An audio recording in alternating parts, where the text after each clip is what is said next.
তো কারা কারা লাইফে চাকরি করতে চাও হাত তোলো। বাহ, অলমোস্ট সবাই হাত তুলেছে। শুধুমাত্র তুমি তুমি আর তোমরা তিনজন বাদে, রাইট? ওকে, হাত নামাতে পারো। তোমরা তিনজন চাকরি না করে কি করতে চাও? বিজনেস। বিজনেস, ওকে। তাহলে বাকিদেরকে একটা সাজেশন দেই, তোমরা আজকেই তোমাদের সিভি গুলো এই তিনজনকে দিয়ে রাখো, কারণ একটা সময় এই তিনজনের কাছেই তোমাদের যেতে হবে চাকরির জন্য।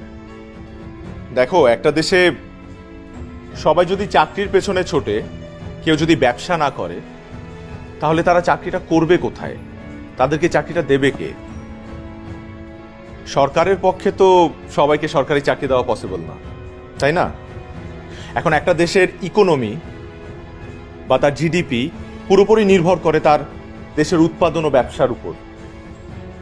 দেশে যত বেশি ব্যবসা হবে তত বেশি কর্মসংস্থান হবে এবং তোমরা ভালো ভালো চাকরির সুযোগ পাবে। তারপর আমি খেয়াল করেছি যে সবার একটা ভ্রান্ত ধারণা আছে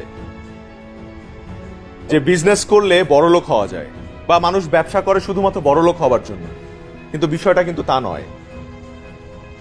ব্যবসা না করলে নতুন আইডিয়াস জেনারেট হবে না, আর নতুন আইডিয়াস জেনারেট না হলে দেশের ইকোনমি বা দেশকে উন্নয়নের শীর্ষে আমরা নিয়ে যেতে পারবো না। তো এই কারণে বলছি যে সবাই চাকরি চাকরি করো না, মাথা থেকে ভূত ছেড়ে ফেলো, উদ্যোক্তা হও, বি অ্যান এন্টারপ্রেনার। সেখানে দেখবে যে তোমার সম্ভাবনা সীমাহীন। আমি সরি, আমি মনে হয় আবারও সেই বোরিং বক্তৃতা দেওয়া শুরু করে দিয়েছি।